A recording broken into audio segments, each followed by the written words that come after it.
दोस्तों एक बार फिर से हम आपके लिए DFCCIL new vacancy 2025 online form apply process की अपडेट लेके आ चुके हैं। ऑनलाइन फॉर्म फिल करते समय आपको कोई भी गलती या फिर मिस्टेक नहीं करनी होगी, नहीं तो आपके एप्लीकेशन फॉर्म रिजेक्ट हो सकते हैं। और आवेदन करते समय आपको डॉक्यूमेंट, फोटोग्राफ, सिग्नेचर कैसे और कितने केबी में अपलोड करने होंगे, कंप्लीट जानकारी आपको इस वीडियो में मिल जाएगी। साथ ही साथ आवेदन करते समय आपको कुछ महत्वपूर्ण बातों का ध्यान रखना होगा, तभी आपके एप्लीकेशन फॉर्म सक्सेसफुली सबमिट किए जाएंगे। आवेदन करते समय आपको लास्ट डेट भी चेकआउट कर लेनी होगी, कब से कब तक आप फॉर्म फिल कर सकते हो। साथ ही साथ ये भी जानकारी हम आपको इस वीडियो में प्रोवाइड कराएंगे कि क्या यहाँ पर पोस्ट वाइज वैकेंसीज निकली है। जी हाँ दोस्तों, MTS एग्जीक्यूटिव जूनियर मैनेजर के लिए 642 वैकेंसी यहाँ पर निकली हुई है, जिनके लिए आपसे ऑनलाइन आवेदन मंगाए जा रहे हैं। क्वालिफिकेशन आपकी पोस्ट वाइज क्या रहेगी, क्या एज लिमिट है, selection criteria, exam pattern, syllabus आपका क्या रहेगा, कैसे आप इस भर्ती की ऑफिशियल नोटिफिकेशन के PDF डाउनलोड कर सकते हो, हाउ टू अप्लाई के अंतर्गत कैसे आप अप्लाई कर सकते हो और कब से कब तक आप अप्लाई ऑनलाइन कर सकते हो। स्टेप बाय स्टेप कंप्लीट जानकारी के लिए आपको वीडियो शुरू से लेके एंड तक बिना स्किप किए हुए देखनी होगी। इस वीडियो को कंप्लीटली देखने पर ही आपके सभी सवाल और डाउट क्लियर होंगे। तो चलिए दोस्तों, बिना कोई वक्त गंवाए शुरू करते हैं DFCCIL new vacancy 2025 form fill up की पूरी जानकारी। फॉर्म भरने से पहले आपको हमारी वेबसाइट INT सरकारी नौकरी के इस पेज पर विजिट करना होगा, जिसका लिंक आपको नीचे description plus first comment box में मिल जाएगा। और हमारे इस पेज पर विजिट करके आप यहां से DFCCIL न्यू वैकेंसी का फॉर्म फिल कर सकते हो। जी दोस्तों, यहाँ पर MTS एग्जीक्यूटिव जूनियर मैनेजर के लिए 642 वैकेंसीज निकली हुई है, जिनके लिए लास्ट डेट बढ़ा दी गई थी। अब यहाँ पर 22 मार्च 2025 तक आप ऑनलाइन आवेदन कर सकते हो। लास्ट डेट की अपडेट है, 22 मार्च तक आपको फॉर्म फिल कर लेना होगा। इसी तरह से यहाँ पर आप देख सकते हो 10वीं पास या ITI से आप MTS के लिए अप्लाई करोगे, एग्जीक्यूटिव के लिए डिप्लोमा इंजीनियरिंग से, जूनियर मैनेजर के लिए CSCMA से आप अप्लाई करोगे। यहाँ पर MTS के लिए 18 से 33 वर्ष आयु सीमा है, एग्जीक्यूटिव जूनियर मैनेजर के लिए 18 से 30 वर्ष आयु सीमा है। Fees all other post UR general OBC WS के लिए 1000 है, MTS UR OBC WS के लिए 500 है। SC ST PS सभी पोस्ट के लिए फीस जमा नहीं करनी होगी। ऑनलाइन मोड से आप पेमेंट कर सकते हो। ऑनलाइन आप ऑल इंडिया से अप्लाई कर सकते हो। DFCCIL.com पोर्टल से इसकी ऑफिशियल वेबसाइट है। जो लास्ट डेट बढ़ा दी गई है वो आप दो नोटिस यहाँ से चेकआउट कर सकते हो। यहाँ पे जो इसमें लास्ट डेट बढ़ाई गई है वो चेकआउट कर सकते हो। 22 मार्च तक आप फॉर्म फिल कर सकते हो। देन उसके बाद नोटिफिकेशन लिंक पर क्लिक करके आप इसकी PDF डाउनलोड कर सकते हो। इसमें आपको कंप्लीट जानकारी दे दी गई है, जैसे कि ऑनलाइन करते समय आपको कोई भी टेक्निकल प्रॉब्लम आ रही है तो आप यहाँ से कॉन्टैक्ट कर सकते हो। साथ ही साथ post wise qualification, age limit, selection criteria की डिटेल, हाउ टू अप्लाई का प्रोसीजर भी आपको दे दिया गया है। हाउ टू अप्लाई के अंतर्गत फोटोग्राफ, सिग्नेचर, डॉक्यूमेंट्स कैसे और कितने केबी में आपको अपलोड करने होंगे, पूरी जानकारी आपको PDF में ही दे दी गई है। तो स्टेप बाय स्टेप आपको पूरी PDF रीड करना अनिवार्य है अप्लाई करने से पहले। इसको पूरा पढ़ने से आपके सभी सवाल और डाउट क्लियर होंगे। PDF रीड आउट करने के बाद में आपको अप्लाई ऑनलाइन लिंक पर क्लिक करना होगा, तो आपके सामने इसका ऑनलाइन का पोर्टल ओपन हो जाएगा। यहाँ पर आप देख सकते हो, अगर आपने पहले से रजिस्ट्रेशन कर रखा है तो आपको लॉगिन की टैब पर क्लिक करके लॉगिन करना होगा और अपना फॉर्म फिल कर लेना होगा। लॉगिन की टैब पर आप जैसे क्लिक करोगे तो लॉगिन का सेक्शन ओपन हो जाएगा। इसमें सबसे पहले आपको यूजर ID एंटर करनी होगी, पासवर्ड एंटर करना होगा और ये कैप्चा कोड आपको इस बॉक्स में एंटर करना होगा और लॉगिन की टैब पर क्लिक करके अपने डैशबोर्ड में से फॉर्म फिल कर लेना होगा। अगर आपने पहले से रजिस्ट्रेशन नहीं किया हुआ है तो आपको रजिस्टर की स्टेप पर क्लिक करना होगा। इस टैब पर आप जैसे ही क्लिक करोगे तो आपके सामने इसका रजिस्ट्रेशन का फॉर्म ओपन हो जाएगा। यहां से आप रजिस्ट्रेशन करते हुए फॉर्म फिल कर सकते हो। यहाँ पर रजिस्ट्रेशन के इस फॉर्म में आने के बाद सबसे पहले आपको पोस्ट का नाम सेलेक्ट करना है, किस पोस्ट के लिए आप अप्लाई करना चाहते हैं, जूनियर मैनेजर, एग्जीक्यूटिव या फिर मल्टीटास्किंग स्टाफ MTS। हम यहाँ पर आपको मल्टीटास्किंग स्टाफ की पोस्ट के लिए अप्लाई करके दिखा रहे हैं। बाकी सब पोस्ट के लिए भी सेम ऐसे ही अप्लाई होगा। तो पोस्ट सेलेक्ट करने के बाद पोस्ट कोड आपको ऑटोमेटिकली शो कर दिया जाएगा। उसके बाद यहाँ पर आपको अपना नाम एंटर करना है, फिर आपको अपना मोबाइल नंबर यहाँ पर एंटर करना है, उसे एक बार फिर से एंटर करके कंफर्म कर लेना है। कोई अल्टरनेट मोबाइल नंबर है तो वो एंटर कर दे, नहीं है तो इस कॉलम को खाली छोड़ दे। उसके बाद यहाँ पर आप अपना ईमेल एड्रेस एंटर करें, उसे एक बार फिर से एंटर करके कंफर्म कर ले और उसके बाद आप यहाँ पर जनरेट OTP ऑप्शन पर क्लिक करें। जनरेट OTP ऑप्शन पर क्लिक करने के बाद आपको ये कैप्चा कोड यहाँ पर एंटर करना है और सबमिट बटन पर क्लिक कर देना है। उसके बाद आपके रजिस्टर्ड मोबाइल नंबर और ईमेल आईडी पर OTP आएंगे। वो OTP आपको यहाँ पर एंटर करना है। वैलिडेट OTP ऑप्शन पर क्लिक करके अपना मोबाइल नंबर और ईमेल आईडी को वेरीफाई कर लेना है और फिर यहाँ पर आई एग्री चेकबॉक्स को आपको ओके करना है, ये कैप्चा कोड यहाँ पर एंटर करना है और उसके बाद आपको रीवेरीफाई ऑप्शन पर क्लिक कर देना है। उसके बाद आपने रजिस्ट्रेशन फॉर्म में जो डिटेल्स फिल की है उनका पूरा प्रीव्यू यहाँ पर आपको शो कर दिया जाएगा। आपको सभी डिटेल्स चेकआउट करनी है, इन चेकबॉक्सेस को ओके करना है और सबमिट बटन पर क्लिक कर देना है। सबमिट बटन पर क्लिक करने के बाद आपको आई एग्री करना है, फिर ओके करना है। उसके बाद आपको आपके डैशबोर्ड में डायरेक्ट कर दिया जाएगा। यहाँ पर आपका रजिस्ट्रेशन कंप्लीट हो चुका है। एक रजिस्ट्रेशन आईडी और पासवर्ड आपके रजिस्टर्ड मोबाइल नंबर और ईमेल आईडी पर सबमिट कर दिए गए हैं। उन्हें आपको केयरफुली नोट डाउन करके रख लेना है, फ्यूचर यूज के लिए, फ्यूचर रेफरेंस के लिए। फिर आपको गो टू एप्लीकेशन ऑप्शन पर क्लिक करना है। उसके बाद आपके सामने कुछ इस तरह से इंटरफेस ओपन होगा। अब यहाँ पर आपको अपनी लॉगिन आईडी एंटर करनी है, पासवर्ड एंटर करना है। वो लॉगिन आईडी पासवर्ड जो आपके रजिस्टर्ड मोबाइल नंबर और ईमेल आईडी पर आए हैं। उसके बाद आपको ये कैप्चा कोड यहाँ पर एंटर करना है और लॉगिन की स्टेप पर क्लिक करके अपने डैशबोर्ड में लॉगिन कर लेना है।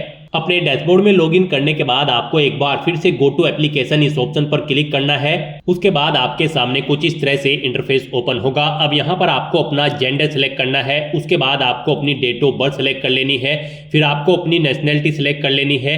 अपनी कैटेगरी आपको यहाँ पर सेलेक्ट कर लेनी है। उसके बाद आपको इस पेज को नीचे स्क्रॉल डाउन करना है और यहाँ पर आपको अपने फादर का नाम एंटर करना है। उसके बाद आपको अपनी मदर का नेम एंटर करना है। नेक्स्ट यहाँ पर आपको अपना मैरिटल स्टेटस सेलेक्ट कर लेना है, आप मैरिड हो या फिर अनमैरिड। उसके बाद आपको अपना रिलीजन यहाँ पर सिलेक्ट कर लेना है।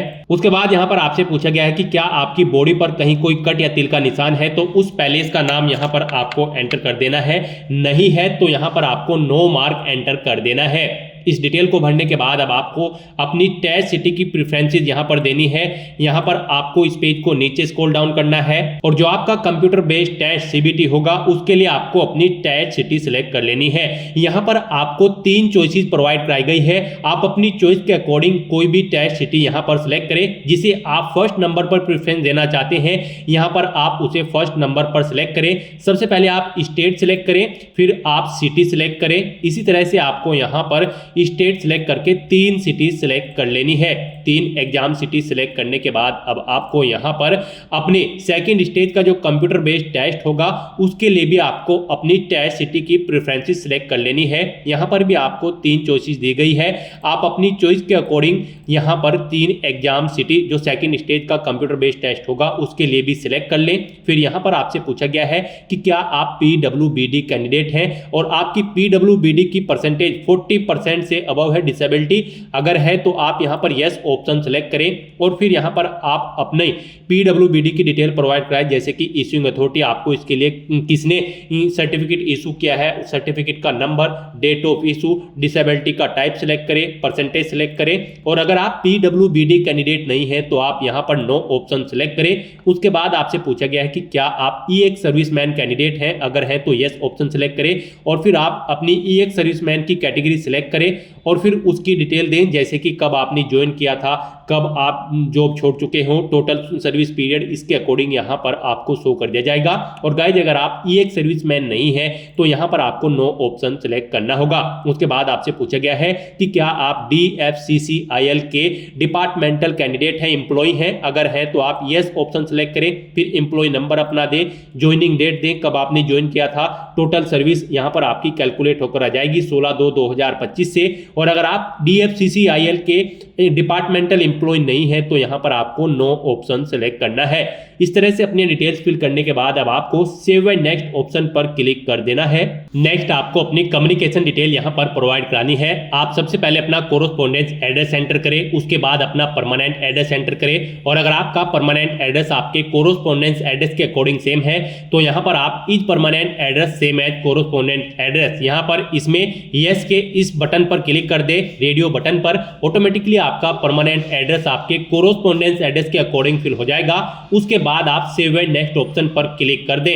नेक्स्ट यहां पर आपको अपनी क्वालिफिकेशन और एक्सपीरियंस की डिटेल प्रोवाइड करानी है। गाइस यहां पर हम आपको मल्टीटास्किंग स्टाफ MTS की पोस्ट के लिए अप्लाई करके दिखा रहे हैं। इस पोस्ट पर अप्लाई करने के लिए आपका 10वीं क्लास पास आउट होना जरूरी है किसी वेल रिकॉग्नाइज्ड बोर्ड या फिर स्कूल से, प्लस आपने यहां पर ACT अप्रेंटिसशिप का 1 साल का डिप्लोमा भी किया होना चाहिए, या फिर आपने यहां पर ITI पास की हो NCVT या फिर SCVT से और उसमें आपका आपके 60% मार्क्स होने चाहिए।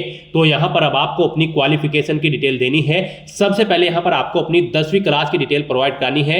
यहाँ पर आप सबसे पहले दें अपने बोर्ड का नाम जिससे आपने अपनी 10वीं क्लास पास आउट की है, फिर किस ईयर में आपने पास आउट की है वो ईयर आप यहाँ पर सेलेक्ट करें। उसके बाद स्कूल या कॉलेज का नाम दें। उसके बाद यहाँ पर आप सेलेक्ट करें कि आपके मार्क्स परसेंटेज में थे या फिर सीजीपीए में, आप ऑप्शन सेलेक्ट करें। परसेंटेज में अगर आपके मार्क्स थे तो यहाँ पर आप बताएं कितने मार्क्स आपने ऑब्टेन किए हैं, फिर टोटल कितने मार्क्स थे जिसमें से आपने मार्क्स ऑब्टेन किए हैं। इनके अकॉर्डिंग यहाँ पर आपकी परसेंटेज कैलकुलेट होकर आ जाएगी। उसके बाद यहाँ पर आपको अपनी इसेंशियल क्वालिफिकेशन यानी कि जो रिक्वायर्ड क्वालिफिकेशन है उसकी डिटेल प्रोवाइड करानी है। यहाँ पर आपने 1 साल का कंप्लीटेड किया हुआ है एसीटी अप्रेंटिसशिप का डिप्लोमा या फिर आपने 1 साल की आईटीआई की है। यहाँ पर आप ऑप्शन सेलेक्ट करें, फिर उसकी डिटेल दें। यहां पर आप ड्यूरेशन सिलेक्ट करें, आपने कितने साल का डिप्लोमा किया है, 1 साल। उसके बाद आप इंस्टीट्यूट का नाम दें जिससे आपने अपना ये डिप्लोमा या फिर डिग्री पास आउट की है। फिर आप यूनिवर्सिटी का नाम दें किससे आपने ये अपना डिप्लोमा या फिर कोर्स कंप्लीट किया है। फिर आपने कब पास आउट किया है वो डेट आप इस कैलेंडर में से सिलेक्ट कर ले। फिर यहां पर आप बताएं आपके मार्क्स परसेंटेज में है या फिर सीजीपीए में है। परसेंटेज में अगर है तो परसेंटेज सिलेक्ट करें। फिर आप बताएं कितने मार्क्स आपने ऑब्टेन किए हैं, टोटल कितने मार्क्स थे जिसमें से आपने मार्क्स ऑब्टेन किए हैं। इनके अकॉर्डिंग यहाँ पर आपकी परसेंटेज कैलकुलेट होकर आ जाएगी। उसके बाद यहाँ पर आपसे पूछा गया है आपका वर्किंग एक्सपीरियंस, यानी कि अगर आपको एक्सपीरियंस है तो यहाँ पर आप यस ऑप्शन सेलेक्ट करें। फिर आप ऑर्गेनाइजेशन का नाम दें और डेट सेलेक्ट करें जिस डेट को आपने ज्वाइन किया था और अपने एक्सपीरियंस की डिटेल प्रोवाइड कराएं। और अगर आपको एक्सपीरियंस नहीं है तो यहाँ पर आप नो ऑप्शन सेलेक्ट करें। और इस तरह से अपनी डिटेल फिल आउट करने के बाद अब आपको सेव एंड नेक्स्ट ऑप्शन पर क्लिक कर देना है। नेक्स्ट यहाँ पर आपको अपने डॉक्यूमेंट अपलोड करने हैं। यहाँ पर आपको अपना passport size photo, signature, left thumb impression, 10वीं क्लास का सर्टिफिकेट या फिर मार्कशीट और इसेंशियल क्वालिफिकेशन का सर्टिफिकेट और आपका कास्ट सर्टिफिकेट आपको यहाँ पर अपलोड करना है। यहाँ पर आप अपना पर्टिकुलर डॉक्यूमेंट अपलोड करने के लिए उसके सामने click here to upload option पर क्लिक करें। गाइडलाइन आपको प्रोवाइड कराई जाएगी जैसे कि यहाँ पर आपका फोटो 50 KB से 80 KB के बीच में होना चाहिए, जेपीजी या फिर जेपीजी फॉर्मेट में होना चाहिए, उसका साइज 3.5 सेंटीमीटर इंटू 4.5 सेंटीमीटर होना चाहिए। तो यहां पर आपको draw file here slash browse to upload इस ऑप्शन पर क्लिक करना है, फाइल को सिलेक्ट कर लेना है और अपने इन डॉक्यूमेंट्स को 1 बाय 1 करके आपको अपलोड कर देना है। यहां पर आपको सभी डॉक्यूमेंट की गाइडलाइन दी गई है जैसे कि सिग्नेचर यहां पर आपके 50 KB से 80 KB के बीच में होने चाहिए, जेपीजी या फिर जेपीजी फॉर्मेट में। तो यहां पर आपको पर्टिकुलर डॉक्यूमेंट के सामने जाकर click here to upload option पर क्लिक करना है। यहां पर draw file here slash browse to upload option पर क्लिक करना है, फाइल को सिलेक्ट कर लेना है और 1 बाय 1 करके उन्हें यहां पर अपलोड कर देना है।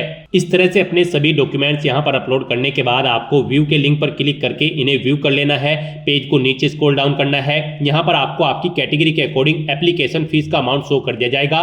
गाइस यहां पर अगर आप unreserved, general, OBC, EWS candidate है और एमटीएस से अलग बाकी की 2 पोस्ट के लिए अप्लाई कर रहे हैं एग्जीक्यूटिव और जूनियर मैनेजर की, तो आपको 1000 रुपए फीस के रूप में जमा कराने होंगे। और यहां पर अनरिजर्व, ओबीसी, ईडब्ल्यूएस कैंडिडेट को एमटीएस की पोस्ट पर अप्लाई करने के लिए 500 रुपए फीस के रूप में जमा कराने होंगे और एससी, एसटी, पीएच कैंडिडेट को कोई फीस जमा नहीं करानी है। तो यहां पर आपको आपकी कैटेगरी के अकॉर्डिंग एप्लीकेशन फीस का अमाउंट शो कर दिया जाएगा। अगर आपको फीस रिक्वायर्ड है तो यहां पर आप अपना फीस पेमेंट कर दें debit card, credit card, net banking या फिर यूपीआई के थ्रू। फिर आपको इस पेज को नीचे स्क्रॉल डाउन करना है, डिक्लेरेशन सेक्शन में आना है, इन सभी चेक बॉक्सेस को 1 बाय 1 करके रीड करने के बाद ओके कर देना है। उसके बाद आपको एक कैप्चा कोड यहां पर एंटर करना है। फिर आपको प्रीव्यू बटन पर क्लिक करना है, अपने एप्लीकेशन फॉर्म का पूरा प्रीव्यू चेकआउट कर लेना है। कहीं पर कोई मिस्टेक है तो आप बैक बटन पर क्लिक करके एडिट कर सकते हो, नहीं तो यहां पर अब आपको सबमिट के इस बटन पर क्लिक कर देना है। फिर आपको एग्री करना है। आपके सामने मैसेज शो हो जाएगा, आपका एप्लीकेशन फॉर्म सक्सेसफुली सबमिट हो चुका है। आपको क्लोज के इस बटन पर क्लिक कर देना है। उसके बाद यहां पर आपको आपके एप्लीकेशन फॉर्म का पूरा प्रीव्यू शो कर दिया गया है। आपको प्रिंट के इस बटन पर क्लिक करके अपने एप्लीकेशन फॉर्म का एक हार्ड कॉपी प्रिंट आउट ले लेना है, फ्यूचर यूज के लिए, फ्यूचर रेफरेंस के लिए। अगर आप फीस के क्राइटेरिया के अंतर्गत आते हैं तो आपको अपनी फीस जमा करनी होगी debit card, credit card, net banking या यूपीआई के थ्रू। तो दोस्तों ऐसे आप DFCCIL की इस भर्ती के लिए अपने फॉर्म अप्लाई कर सकते हो एमटीएस, एग्जीक्यूटिव और जूनियर मैनेजर की पोस्ट के लिए बिना कोई मिस्टेक किए हुए। आज की इस वीडियो में बस इतना ही। आई होप ये वीडियो आपको पसंद आई होगी। अगर पसंद आई हो तो इसे लाइक और शेयर करें। चैनल पर नए हो तो इसे सब्सक्राइब कर लें। Thanks for watching.